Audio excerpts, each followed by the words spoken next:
కళ్ళు మూసుకున్నట్లయితే ప్రార్థనతో ప్రారంభించుకుందాం.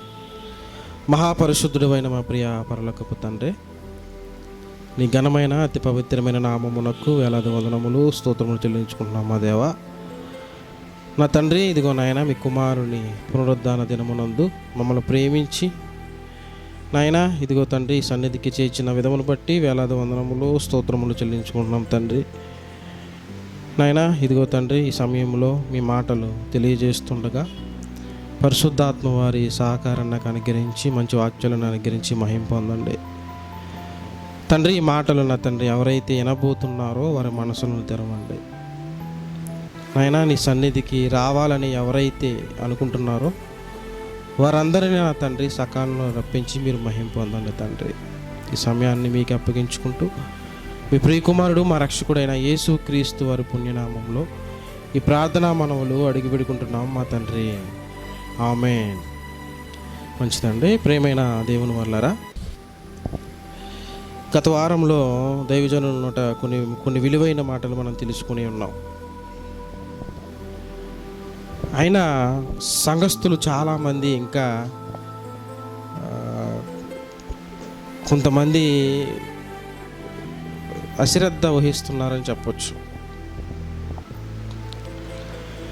మనిషి స్వభావం ఏంటంటే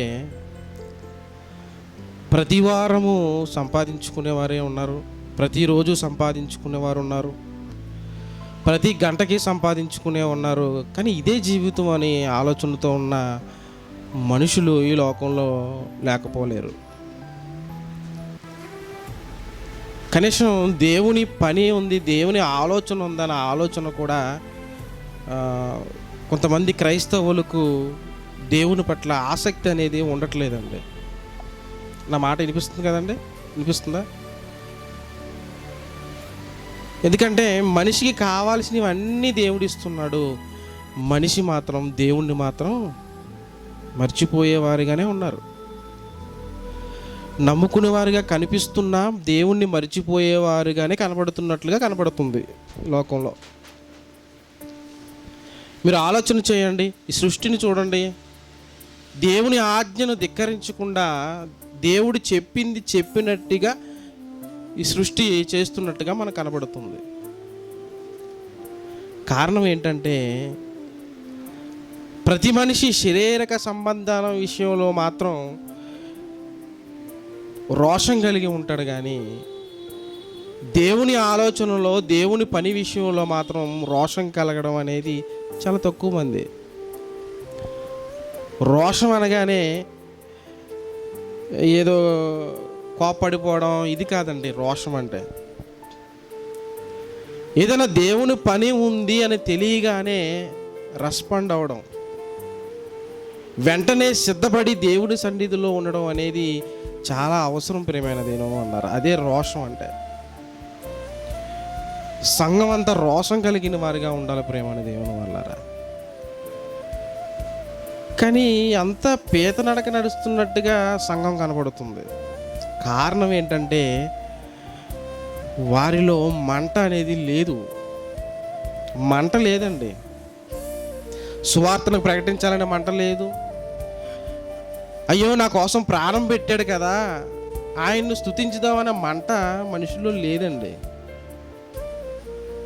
మనుషుల్లో లేదు. మేము చాలా బాధపడుతున్నామండి. సంఘంలో కొన్ని సార్లు ఎన్నో కార్యక్రమాలు చేయాలని అనుకుంటున్నాం, కానీ అది ఇద్దరు వల్ల, ముగ్గురు వల్ల, నలుగురు వల్ల అయ్యేది కాదండి. ఇద్దరు ముగ్గురు మిగిలిపోతున్నాం అంతే పనిలో. ఈరోజు కూడా చాలా ముఖ్యమైన పని విషయంలో మేము ముందుకు వెళ్దామని ఆలోచించాం. చక్కగా పాలిగ్రామంలో వెళ్ళగానే ఒక హిందువుల ఏరియాలో అన్నగారు వాళ్ళ రిలేటివ్స్ వారి ద్వారా వెళ్ళడం జరిగింది. ఒక వ్యక్తి పరిచయం అయ్యాడు, చక్కగా సువార్తను కూడా ఏర్పాటు చేయడం జరిగింది. కానీ ఈ పనికి ఎంతమంది వస్తారో ఎంతమంది రారో ఒక ఆలోచనతో మేము మిగిలిపోయే పరిస్థితి కనబడుతుంది ఈ రోజుల్లో. పోనీ మీ దగ్గర మేము ఏమీ అడగట్లేదు కదా, ఏమీ అడగట్లేదు, డబ్బులు అడగట్లేదు, ఇస్తే ఇవ్వండి లేకపోతే లేదని చెప్తున్నాం, అన్నీ పెట్టుబడి పెట్టుకుంటున్నాం. మన పాల్ గారు చక్కగా సంఘానికి సహాయపడుతున్నారు. ఆటో కూడా ఉంది, అవసరమైతే కారు కూడా వేసుకొస్తున్నాడు అంటున్నాడు అన్నయ్య నాకు ఏమొద్దు, పెట్రోల్ కొట్టిస్తే సరిపోద్ది అన్నయ్య కారుకి, ఎక్కడికైనా నన్ను తీసుకెళ్ళని అంటున్నాడు ఆ మనిషి. ఎందుకు అంటున్నాడండి? ఈరోజు కారు వేసుకుని బయటికి వెళ్ళాలంటే ఎంత అడుగుతున్నారండి? చాలా అడుగుతున్నారు. ఆయన కొన్ని విషయాల్లో, దేవుని పని విషయాల్లో నిజంగా అలా ఉంటున్నారంటే అది దేవునికి సంకల్పం, ప్రేమ దేవుని. కానీ కర్మ వాళ్ళ సంగతి ఏంటి, మిగతా వాళ్ళ సంగతి ఏంటి అని అడుగుతున్నాను. వస్తున్నాం, కూర్చుంటున్నాం, వినేస్తున్నాం, వెళ్ళిపోతున్నాం, ఇదేనా? ఆలోచన చేయండి ప్రేమ దేవుని వల్ల. ఎవరి గురించి ఎవరిని బాధ పెట్టాలని కాదు, కానీ దేవుణ్ణి మహిమపరచాలన్న ఆలోచనతోనే ఈ మాటలు మీకు తెలియజేయాలని అనుకున్నాను. ఈ సందర్భంలో దేవుడు నీ కోసం నా కోసం ఎంత బాధపడుతున్నాడో తెలుసండి. చాలా బాధపడుతున్నాడు, ఏడుస్తున్నాడు. మీకు అది అర్థం కావట్లేదు. చాటును ఏడుస్తున్నాడంట తండ్రి. మగవాళ్ళలో ఇది ఎక్కువ కనిపిస్తూ ఉంటుందండి. భార్యాభర్తలు గొడవ అయినప్పుడు కానీ, లేదా కుటుంబాల్లో గొడవ అయినప్పుడు కానీ, పిల్లల మధ్య తల్లిదండ్రుల మధ్య గొడవ అయినప్పుడు తండ్రి కుమిలిపోతాడు, పైకి కనబడ్డ. కానీ ఈ మగజాతి అనేది బాధపడితే ఎలా చేస్తారంటే చాటుని బాధపడతారంట, ఏడుస్తారు, లోపల కుమిలిపోయి ఏడుస్తారు. మీకు తెలియదు ఆ సంగతి. తిట్టేశాం కదా, ఏదో కదా అని అనుకుంటారు. కానీ మగవాళ్ళంతా కొంతమంది కుమిలిపోయి ఏడుస్తారండి, బాధపడతారండి. అది కనిపించదు. స్త్రీలకు వెంటనే కన్నీళ్ళలో నీళ్ళు వచ్చేస్తాయి వెంటనే. కానీ మగవారిలో లోపల కుమిలిపోయి చాటును బాధపడతారంట. కన్న తండ్రి అయిన దేవుడు కూడా, ప్రేమైన దేవుని వల్లరా, మన కొరకు, ఈ లోకం కొరకు చాటును బాధపడుతున్నాడంట, ఏడుస్తున్నాడంట. ఏడవలసిన పని ఆయనకి ఏంటండి చెప్పండి? ఆయనకి ఏంటి చెప్పండి? మీ పిల్లలు మీ దగ్గరికి రాకపోతే మీకు ఎలా ఉంటుంది? ఎంత బాధ కలుగుతుంది? మీ పిల్లలు ఉన్నారు, కన్న పిల్లలు ఉన్నారు, మీ దగ్గరికి రాలేదనుకో, మీకు ఎంత బాధ కలుగుతుంది? బాధ కలగదా? కలుగుతుంది.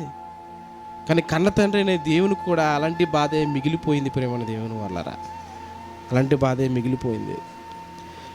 చూడండి, ఆయన తన ప్రియకుమారుని మనకు అప్పగించేశాడు. మత్తయి సువార్త 26వ అధ్యాయం 26వ వచనం. మత్తయి సువార్త 26వ అధ్యాయం 26వ వచనం మనం తీయగలిగితే కనుక అక్కడ ఒక మాటను రాయబడి ఉంది చూడండి.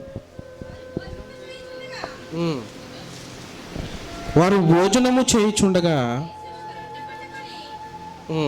యేసు ఒక రొట్టెని పట్టుకుని దానిని ఆశీర్వదించి విరిచి దాని శిష్యులకి ఇచ్చి, మీరు తీసుకొని తినుడి, ఇది నా శరీరం అని చెప్పాను అంటున్నాడు.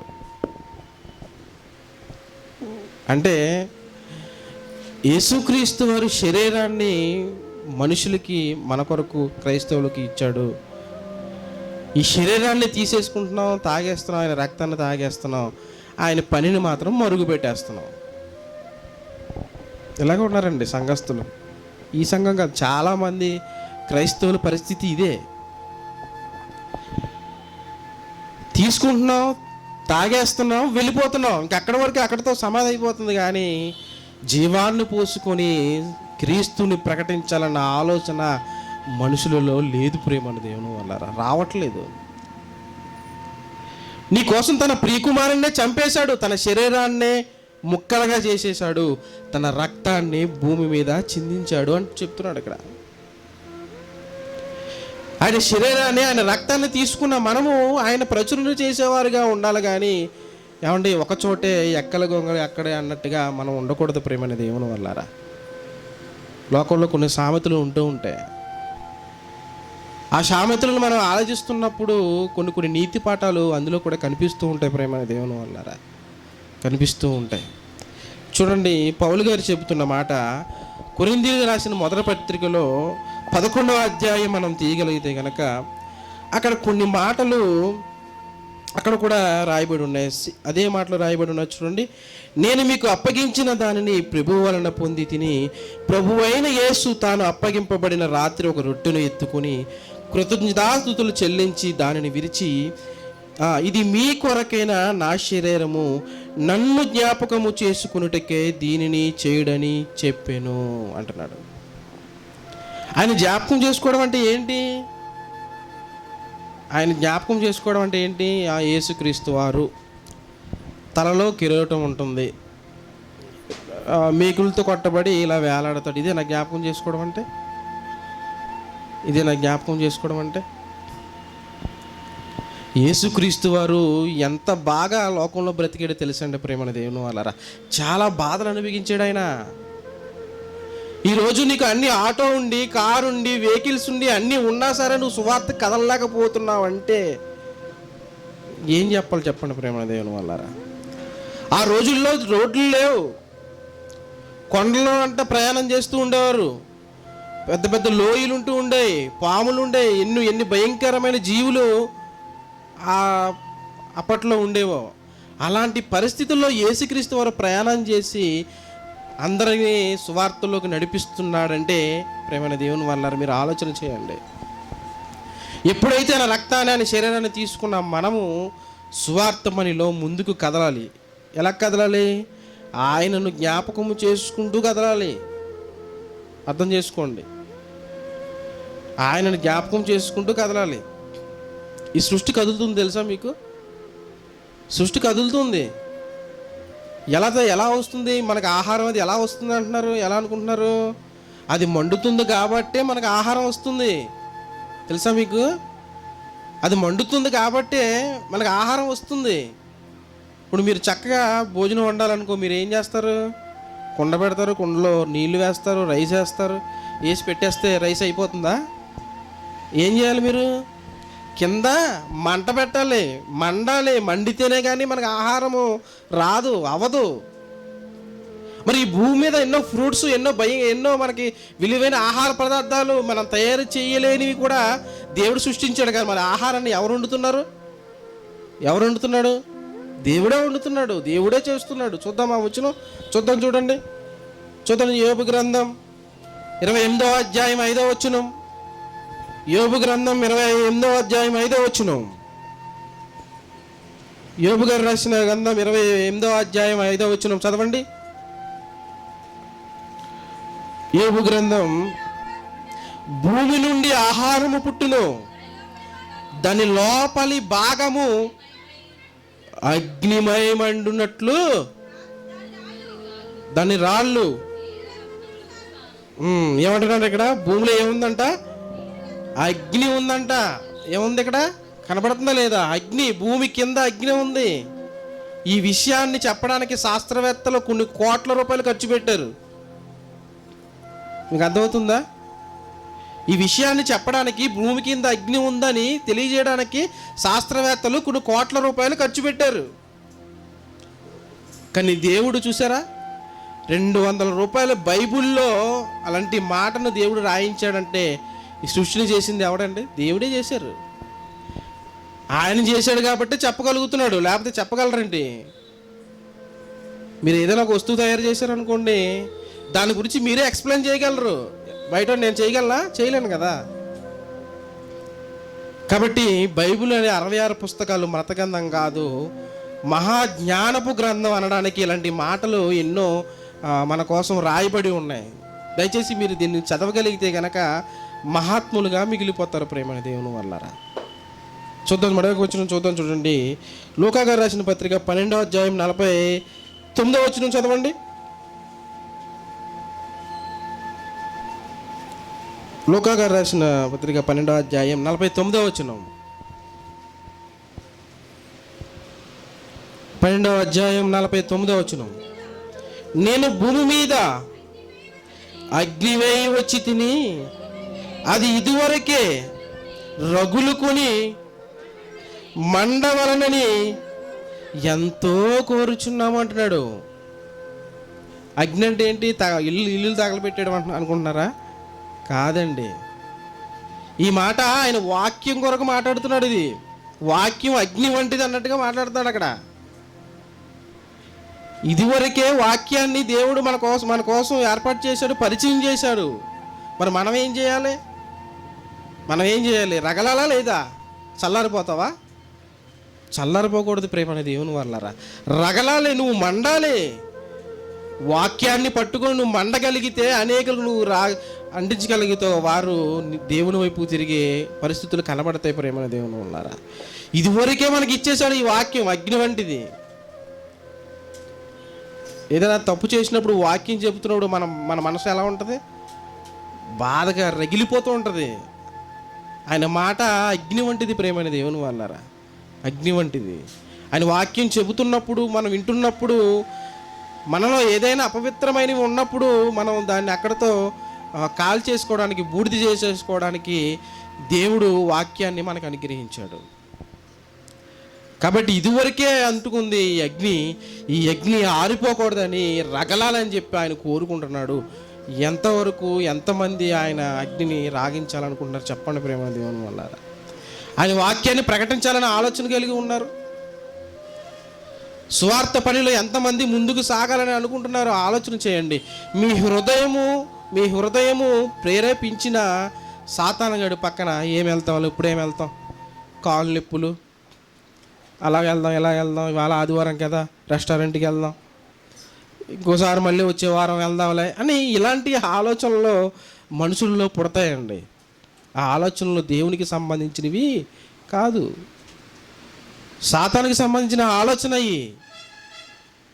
ఒకప్పుడు చాలా కష్టపడి సేవ చేసే రోజులు ఉన్నాయండి. మీకు తెలియదు, నేను గొప్ప కోసం కాదు కానండి, చాలా చాలా కష్టపడ్డానండి. చాలా బాధ అనుభవించాను దేవుని పనిలో. మీకు ఒక సైకిల్ మీద 2 బ్యాగులు అటు ఇటు పెట్టుకొని, వెనకాల పెద్ద బాక్స్ కట్టుకొని, ఏమంటే ఎదర 2 గొట్టాలు పెట్టుకుని ఒక్కడనే సైకిల్ మీద వెళ్ళి మంచిల్లో అవన్నీ సెట్ చేసిన తర్వాత దైవజనులను పిలిపించి వాక్యం చెప్పే రోజులు ఉన్నాయి. ఏదో గొప్పగా గురించి చెప్పట్లేదండి. ఒకప్పుడు మేము కూడా అన్యులమే, మేము కూడా విగ్రహారాధకులమే, మీకన్నా భయంకరంగా పూజలు చేసిన వారమే. ప్రతి గురువారం నేను సాయిబాబా గుడి దగ్గరికి వెళ్ళి చాలా పూజలు చేసేవాడిని. వాటి గురించి నేను తప్పుగా ఏం చెప్పట్లేదు, కానీ నేను ఎలా ఉండేవాడినో చెబుతున్నాను మీకు. అలాంటప్పుడు ఒకనొకప్పుడు నాకు ఏదైనా ఒక వస్తువుని పరిశోధించడం నాకు కొంచెం బాగా అలవాటు. ఏదైనా ఒక టీవీ కొన్నారనుకో, ఆ టీవీ లోపల ఏముంటుంది, బొమ్మలు ఎలా వస్తున్నాయి, ఏంటి, ఈ ఆలోచన నాకు కొంచెం బాగా ఎక్కువ. మా అమ్మ కొత్త టీవీ కొన్నది అప్పుడు. అప్పట్లో టీవీ అంటే పెద్ద పేరు. చిన్న టీవీ కొంటే అసలు ఈ బొమ్మలు ఎలా వస్తున్నాయని చెప్పి మా అమ్మ డ్యూటీకి వెళ్ళినప్పుడు మొత్తం టీవీ ఇప్పేసి లోపల అన్నీ చూడడం జరిగింది. అంటే ఎలా వస్తాయి ఏంటి అని, ఏమైనా మనుషులు ఉంటారా ఏంటి అని. అందరికీ ఉంటుందండి అలా ఆలోచన. దీంట్లో ఎలా ఉంటుంది ఏంటి, బొమ్మలు ఎలా వస్తున్నాయి, ఇలాంటి ఆలోచన అందరికీ వస్తుంది. అలాంటి ఆలోచన ప్రేమ దేవుని వల్ల. దేవుళ్ళు ఎందుకు ఉంటుంది మీకు? ప్రతి అన్ని విషయాల్లో ఆలోచిస్తారు. చీర కొన్న విషయంలో ఆలోచిస్తారు, కూరగాయలు కొన్న విషయంలో ఆలోచిస్తారు. చివరికి మీ పిల్లలకి ఏ స్కూల్లో వేస్తే వాడు ప్రయోజకుడు అవుతాడని ఆలోచిస్తారు. కానీ దేవుని విషయంలో ఎందుకు ఆలోచించరు? ఈ ప్రపంచం కానీ, ప్రపంచంలో ఉన్న మనుషులు కానీ, సంగతి ఎవరైనా సరే ఎందుకు ఆలోచించరు? ఆలోచన చేయాలి ప్రేమన దేవుని వాళ్ళారా. ఆలోచన చేస్తేనే మీకు నిజమేంటో అబద్ధమేంటో అనేది తెలిసిపోతుంది ప్రేమన దేవుని వాళ్ళారా. చూడండి, మట్టుకు మరొక వచనం చూద్దాం. చూడండి, ఇర్మియా గారు రాసిన పత్రిక చూడండి. ఇర్మియా గ్రంథం 23వ అధ్యాయం 29వ వచనంలో కూడా చూడండి. ఆయన మాట ఎలాంటిదో చెబుతున్నాడు. అక్కడ యేసుక్రీస్తు వారి మాట ఎలాంటిదో చెబుతున్నాడు. చూడండి, ఇర్మియా గ్రంథం 23వ అధ్యాయం 29వ వచనం. నా మాట అగ్ని వంటిది కాదా, బండను బద్దల చేయు సుత్తి వంటిది కాదా అంటున్నాడు అక్కడ. ఆయన మాట ఎలాంటిదంట? అగ్ని వంటిది. అగ్ని అంటే మాట్లాడుకుంటున్నారా? 2 అక్షరాలు కనబడుతున్నాయి అగ్ని. నా కింద నా వత్తు 3 అక్షరాలు కనబడుతున్నాయి అక్కడ. ఒక అగ్ని మొన్న ఎంతమంది కాల్ చేసింది? 247 మంది బూడిద చేసేసింది అగ్ని. ఈ అగ్ని అలాంటి అగ్ని కాదండి. దేవుడు చెప్తున్న ఈ అగ్ని అలాంటి అగ్ని కాదు. తెలుసా మీకు? భయంకరమైన మంటల్లోకి వెళ్ళిపోయిన వారిని జీవాన్నిచ్చే అగ్ని ఈ అగ్ని. ఆయన మాట అంటే ఏంటి? వాక్యం. మన చేతుల్లో ఉన్న పుస్తకంలో బైబిల్లో ఉన్న మాటే ఆయన అగ్ని వంటిది అని చెప్తున్నాడు. అగ్ని వంటిది. సువార్త చెబుతున్నప్పుడు, నువ్వు ఆయన వాక్యాలు ఇసురుతున్నప్పుడు, నీ నోటితో బయటికి వస్తున్నప్పుడు బండ పారిపోయిన మనసులు ఏమాలంట? బద్దలాసిపోవాలి. ప్రేమ అనేది దేవుని వల్లరా, బద్దలాసిపోవాలి. మనసులు కఠినమైపోయినాయి అందరికీ. కఠినమైపోయినప్పుడు వాక్యం ద్వారా చెబుతున్నప్పుడు ఏమవ్వాలి? వారి మనసులు ఏం జరగ కరిగిపోవాలి. కొన్ని సినిమాల్లో మనం చూస్తాం, పాట ద్వారా రాళ్ళు కరగ తీసేస్తారు. మీరు చూసారో లేదో తెలియదు, కానీ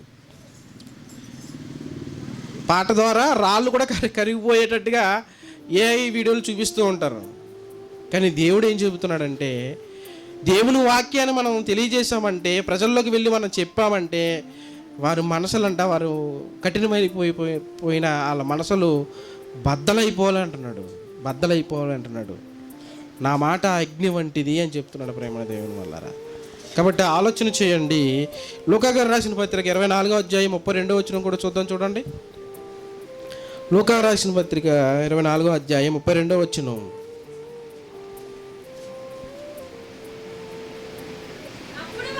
అప్పుడు వారు ఆయన త్రోవలో మనతో మాట్లాడుచున్ను లేఖనములను మనకు బోధపరుచుచున్నప్పుడు మన హృదయము మనలో మండుచుండలేదా అని ఒకనితో ఒకడు చెప్పుకునిరి అంటున్నాడు అక్కడ. చాలమ్మా. ఇప్పుడు వాక్యం చెబుతున్నప్పుడు మీలో ఏమనిపిస్తుంది? నేను సువార్తకి వెళ్ళాలి, దేవుని పనిలో ఉండాలనే మనసులో మీ మనసులో అనిపిస్తుందా లేదా? అనిపిస్తుందా లేదా? దేవుడు అదే ప్రయత్నం చేస్తున్నాడంట. ఈ మాటలన్నీ ఎందుకు తెలియజేస్తున్నాను? ఏదో దేవుడు ఎందుకు తెలియజేస్తున్నారంటే, మీ హృదయాలను రేపడానికి, మీరు కఠినమైపోయిన మీ హృదయాలను రేపడానికి దేవుడు ఈ మాటలు వినిపిస్తున్నాడు ప్రేమ దేవుని వల్లరా. సువార్తకి కదలాలని, దేవుని పని చెయ్యాలని మీ మనసును రేపడానికి దేవుడి మాటలు వినిపిస్తున్నాడు ఈ సమయంలో. అదే చెప్తున్నాడు అక్కడ. కాబట్టి ఇనిన మీరు రేగేవారిగా ఉండాలి, కానీ చల్లారిపోయేవారిగా మేము ఉండొద్దు ప్రేమ దేవుని వల్ల. ఒకసారి ఆలోచన చేయండి. ఎన్నో బాధలు, ఇబ్బందులు, పరిస్థితులు మనకు వస్తాయి, రాకుండా ఉండవు. వస్తాయండి, వస్తాయని దేవుడే చెబుతున్నాడు. రావని చెప్పట్లేదు, దేవుడు చెబుతున్నాడు. చూడండి, ఆ మాట చెప్పి ముగించుకుందాం. చూడండి, యోహాను సువార్త 16వ అధ్యాయం 1వ వచనం. సమయం అవుతుంది కనుక యోహాను సువార్త 16వ అధ్యాయం 1వ వచనం. మీరు అభ్యంతర పడకుండా వలనని ఈ మాట మీతో చెప్పుచున్నాను. వారు మిమ్మును సమాజ మందిరమునకు వెలివేయుదురు. మిమ్మును చంపు ప్రతివాడు తాను దేవునికి సేవ చేయుచున్నానని అనుకుని కాలం వచ్చుచున్నది. 7వ వచనం, 16వ 7వ వచనం. అయితే నేను చదువుతాను. నేను సత్యము చెప్పుచున్నాను, నేను వెళ్ళిపోవలన మీకు ప్రయోజనకరము. నేను వెళ్ళని ఎడల ఆదరణకర్త మీ యొద్దకు రాడు. నేను వెళ్ళిన ఎడల ఆయనను మీ యొద్దకు పంపుదును. ఆయన వచ్చి పాపమును గూర్చి, నీతిని గూర్చి, తీర్పును గూర్చి లోకమును ఒప్పుకొని చేయును. లోకమును నా యందు విశ్వసించలేదు గనుక పాపమును గూర్చి నేను తండ్రి యొద్దకు వెళ్ళుట వలన మీరిక నన్ను చూడరు గనుక నీతిని గూర్చి ఈ లోకాధికారి తీర్పు పొంది ఉన్నాడు గనుక తీర్పుని గూర్చి ఒప్పుకొని చేయును. 12వ వచనం. నేను మీతో చెప్పవలసినది ఇంకను అనేకమైన సంగతులు కలవు, కానీ ఇప్పుడు మీరు వాటిని సహింపలేరు. అయితే ఆయన అనగా సత్యస్వరూపు అయిన ఆత్మ వచ్చినప్పుడు మిమ్మను సర్వసత్యంలోనికి నడిపించును. 16వ వచనం. కొంచెము కాలము తర్వాత మీరిక నన్ను చూడరు, మరి కొంచెము కాలము నన్ను చూచెదరు చెప్పాను అని చెబుతూ ఇంకా ఆ వచనం చదువుకుంటుంటే 19వ వచనం చూడండి. ఇట్లునే కొంచెము కాలమైన తర్వాత మీరు నన్ను చూడరు, మరి కొంచెము కాలము నన్ను చూచెదరని నేను చెప్పిన మాటను గూర్చి మీరు ఒకరితో ఒకడు ఆలోచించుకొనిచున్నారు అని చెప్తున్నాడు. కాబట్టి ఇలా మీరు ఈ అధ్యాయం అంతా చదువుకుంటూ వెళ్ళిపోతే యేసుక్రీస్తు వారు రాకను గూర్చిన కొన్ని విషయాలు కూడా దీంట్లో రాయబడి ఉన్నాయి. కాబట్టి దేవుణ్ణి నమ్ముకున్న వారు మిమ్మల్ని కొన్ని బాధలు ఎదురవుతూ ఉంటాయి, పరిస్థితుల్లో మనం వెంటాడుతూ ఉంటాయి. ఎందుకంటే ఈ లోక సంబంధమైన సంబంధంలో దేవుడు ఉన్నాడు, సాతాను దెయ్యం కూడా ఉంది ప్రేమ దేవుని వాళ్ళరా. దెయ్యం అనగానే ఏదో పెద్ద పెద్ద 2 కొమ్ములు వేసుకొని భయంకరంగా ఇంతంత గుడ్లు వేసుకొని కనబడుతుంది అని అనుకోకండి. దేవుని పనికి వెళ్లకుండా ఆటంకపరిచేదే దెయ్యం. అర్థం చేసుకోండి. మీకు వెళ్ళాలని ఉన్న సాతాను గాడు ఏం చేస్తాడంటే ఏదో ఒక పరిస్థితిని ఏదో ఒక రూపంలో మిమ్మల్ని అణిచివేయడానికి, వెళ్లకుండా చేసేయడానికి మీకు ఎదురవుతూ ఉంటాయి ఇలాంటి ఎన్నో పరిస్థితులు. అవసరమైతే మీ ముందు కళ్ళ ముందు చంపేస్తారు మనుషుల్ని. చంపేశారు కదా మొన్న ఒక పాస్టర్ గారిని. ఎక్కడ తప్పు పడదామన్న ఆలోచనతో మనుషులు ఉంటూ ఉంటారు. కాబట్టి మీరు నిలబడి ఉండాలి ప్రేమని దేవుని వాళ్ళారా. నిలబడి ఉండాలి, క్రీస్తులో మీరు నిలబడి నిగ్నమై ఉండాలి ప్రేమని దేవుని వాళ్ళారా. దేవుని పనిలో ముందుకు సాగాలి. దేవుని కొరకు ఆలోచన కలిగి, ఇదిగో ఆయన శరీరాన్ని ఆయన రక్తాన్ని తీసుకున్న మనము ఆయన త్యాగాన్ని జ్ఞాపకం చేసుకోవాలి. ఆయన చేసిన సువార్త పనులు జ్ఞాపకం చేసుకోవాలి. ఆయన ఎంతోమందిని స్వస్థతలు చేసి కాపాడిన ఆ ప్రయాసను మీరు జ్ఞాపకం చేసుకోవాలి. కాబట్టి ఆలోచన చేయండి. సాయంత్రం సువార్త ఏర్పాటు చేయడం జరిగింది. దయచేసి అందరూ రావడానికి సిద్ధపడండి. దయచేసి సీనన్న గారి ద్వారా కొన్ని సంఘంలో కొన్ని విషయాలు ముందుకు సాగడం జరుగుతుంది. కాబట్టి చక్కగా సహకారిగా ఉన్నారు సంఘంలో. ఇదిగో అన్నయ్య గారు, మన అన్నయ్య పేరు మర్చిపోతుంది, ఏ పేరు అన్నయ్య సుజన్ అన్న సంఘానికి ఆయన వస్తువులు వచ్చి ఒక నెల కూడా అవదేమో, ఒక నెల అయ్యి ఉండొచ్చు. చక్కగా సంఘానికి అన్నీ సమకూర్చి ఇది చూడండి, ఆయన చేతి విద్యతో పైన ఇది కట్టారు. అలాగే సువార్త పనిలో ఎక్కడైనా సువార్త జరిగినా మన పాల్ గారు చక్కగా ఆటో వేసుకొస్తారు, కారు వేసుకొస్తారు, నాకు సహకారిగా ఉంటారు. బాక్సులు తీసుకెళ్ళి పెట్టే సహకారులుగా ఉంటారు. అలాగే కొంతమంది సహోదరులు ఇంకా ఉన్నారు, వాళ్ళు కూడా అవసరతతో ఉంటారు, మహిళలు. కాబట్టి ఆలోచన చేయండి సహోదరునిలు, ప్రతి ఒక్కరు కూడా దేవుని పనిలో ముందుకు సాగాలి. ముందుకు మనం దేవుని పనిని దేవుని అనేకులు పరిచయం చేయాలి ఇంకా మనం. కాబట్టి ఆలోచన చేయండి. మీలో పురుకొల్పాలండి, మీలో మీ హృదయాన్ని మండాలని దేవుని మాటలు తెలియజేశాను. ఎవరికైనా మీ మనసును నొచ్చుకొని ఉంటే దయతో క్షమించండి. ఇది దేవుని మాటలని తలంచి తీసుకోనండి, దేవుని వైపు ముందుకు కదలండి, ఆలోచన చేయండి. కాబట్టి ఈ కొద్ది మాటలో దేవుడు దీవించిన గాక. మంచి మనసుతో ఆలోచించి ముందుకు సాగండి. ప్రార్థన చేసుకుని ముగించుకుందాం. చిన్న ప్రార్థన చేసుకుందాం. మహాపరిశుద్ధుడైన మా ప్రియ పరలోకపు తండ్రి, నీ ఘనమైన నామమునకు వేలాది వందనములు, స్తోత్రములు దేవా. తండ్రి, అల్లిపుడును నా తండ్రి ఏమాత్రం పనికిరాని నన్ను తండ్రి మీ కుమారుని తరి ద్వారా తండ్రి పరిశుద్ధాత్మ వారి ద్వారా నన్ను రక్షించి కాపాడి నాయన మీ మాటలు చెప్పడానికి ఆయన నిలబెట్టిన విధమును బట్టి వేలాది వందనములు, స్తోత్రములు దేవా. తండ్రి, మేమంతా నా తండ్రి మీ సన్నిధికి చేరి మీ కొరకు ఆలోచన కలిగి నా తండ్రి అనేకులకు నాయన మీ వైపు త్రిప్పడానికి జ్ఞానమును అనుగ్రహించండి. ఈ కొద్ది మాటలు నా తండ్రి వారి హృదయంలో భద్రపరుచుకొని, సాతాను నా తండ్రి ఎత్తుకొని పోకుండా నా దేవా వారి హృదయంలో భద్రపరుచుకొని నెమరు వేసుకొని నా కొరకు నీ కొరకు నా తండ్రి మండేవారిగా ఉండడానికి సహకరించి మీరు మహిమ పొందండి. అయినా స్వార్థ పని మీద ముందుకు సాగుతుండగా మీరే తోడు నడిపించండి. ఎటువంటి ఇబ్బంది లేకుండా నా తండ్రి సక్రమంగా స్వార్థ పని జరిగి నా తండ్రి అనేకులు హృదయాలను నింపే భాగ్యాన్ని కలగజేయండి.